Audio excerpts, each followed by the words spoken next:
The Empire thought it had mastered conquest. Worlds burned, rulers knelt, warriors shattered. Every species bent beneath their will. But when they captured a single human child, expecting tears and obedience, what they found instead was silence. And in that silence, the galaxy trembled. Before we dine in, please take a moment to like and subscribe. This is the story of the child they could not break. The Zarthun Empire was older than memory. Its banners hung over 1,000 systems. Its fleets darkened skies. Its armies marched with unshakable precision. Where they went, submission followed. Entire civilizations collapsed in days, their wills crushed, their resistance erased. They had perfected domination into an art. So when their fleets swept across the rim and struck the human colonies, they expected nothing new. Just another stubborn species that would burn before the weight of inevitability. On the colony world of Caro's Reach, they came like fire. Orbital strikes rained down. Towers fell. Families fled into the ash-choked streets. Camps were filled with the captured, mines with the condemned. The Zarthun commanders counted the hours until humanity bent the knee. But amid the ruins, a patrol found something unexpected. He was no warrior, no soldier, no commander. Just a boy, 8 years old at most. His hair was dust-streaked, his cheeks smudged with soot. He had hidden himself among collapsed beams, curled around a ragged stuffed toy that had somehow survived the flames. The soldiers dragged him out, expecting screams. But the child did not cry, he did not beg. He looked at them, small, fragile, yet steady, his eyes as unyielding as the stone around him. They tagged him Subject 717 and threw him into a holding cell. To them, he was bait, a tool, a piece of propaganda waiting to be carved. But from the beginning, the boy confounded them. The Zarthun believed fear was universal. In their experience, every species had the same breaking point: terror. Show them fire, pain, despair, and they would yield. Always. But the boy sat cross-legged in his cell, toy clasped in his hands, silent. "Make him speak," Commander Valeth ordered. Valeth was tall, armored, his eyes glowing faintly behind ridged bone crests. His voice carried the weight of command sharpened by centuries of victories. The interrogators tried. They filled the room with booming voices. They slammed claws against metal. They promised comfort if only he would cooperate. The child stared back, lips pressed in silence. They escalated. Holoscreens flared to life, showing Earth's fleets torn apart, cities leveled, colonies consumed. The boy blinked, but his face never changed. When the images ended, he still sat, toy in hand, jaw clenched, eyes clear.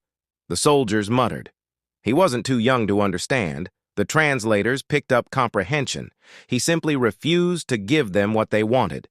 Days bled into weeks. Still, the boy would not yield.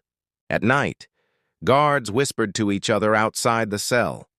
One, a young recruit named Cravael, leaned close to the bars. "Why don't you cry?" he asked softly, almost pleading. "Why don't you beg? Don't you know what we can do to you?" The boy raised his eyes. They were not angry, not fearful, just steady. Cravael flinched back, unsettled. That look, it was as if he was the one being judged. The whispers spread. "The child in cell 7, they said. He doesn't fear, he doesn't bend." Commander Valeth ordered harsher methods.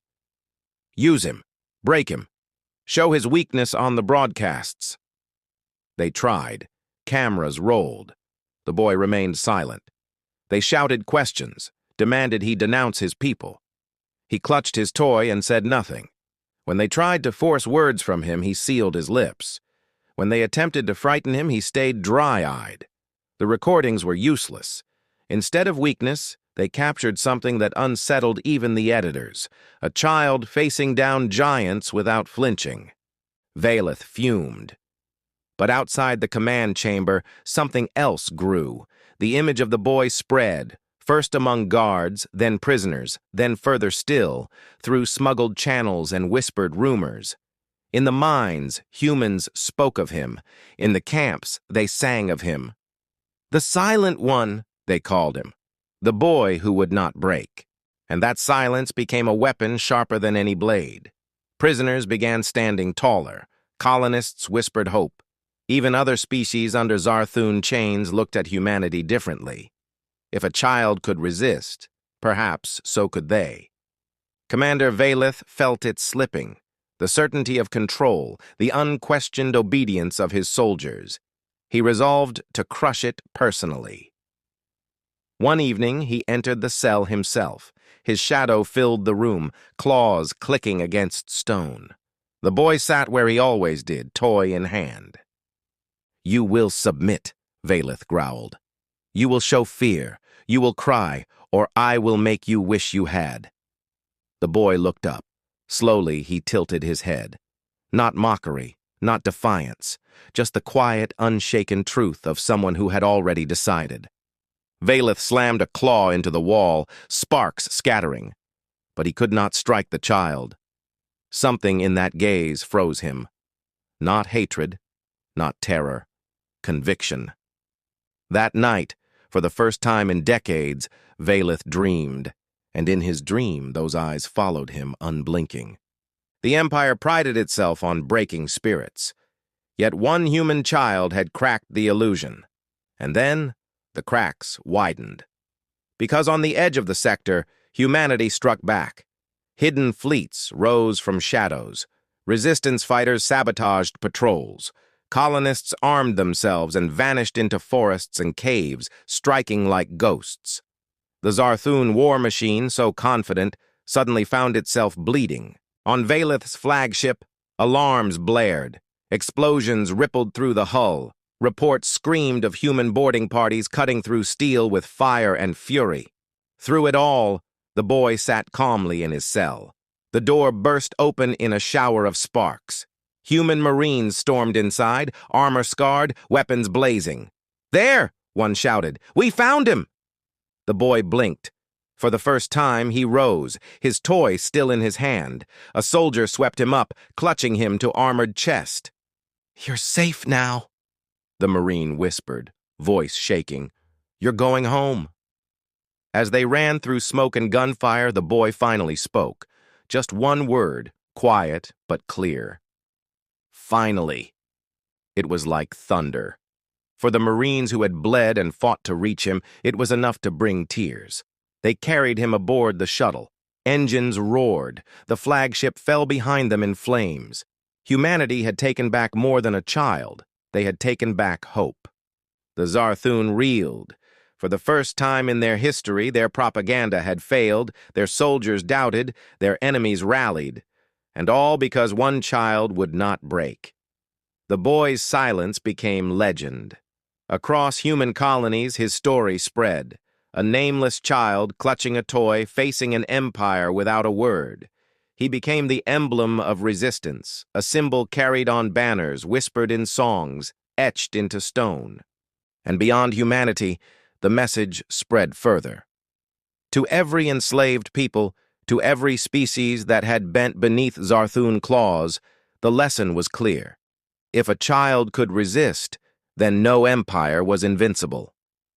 Commander Valith survived the battle, but he was never the same. In council chambers, he found himself faltering. In his dreams, he saw the boy's eyes, and deep down, he knew the truth. The Empire had not lost to fleets or armies. They had lost to something far more dangerous, a human child, unbroken. One child, one silence, one unyielding spirit. The Empire thought they could crush humanity by breaking the smallest among them. Instead, they discovered the one thing they could never conquer. And in that unbreakable silence, the galaxy heard the beginning of the end of tyranny. If this story struck you, share it, carry it, and remember, humanity does not bow.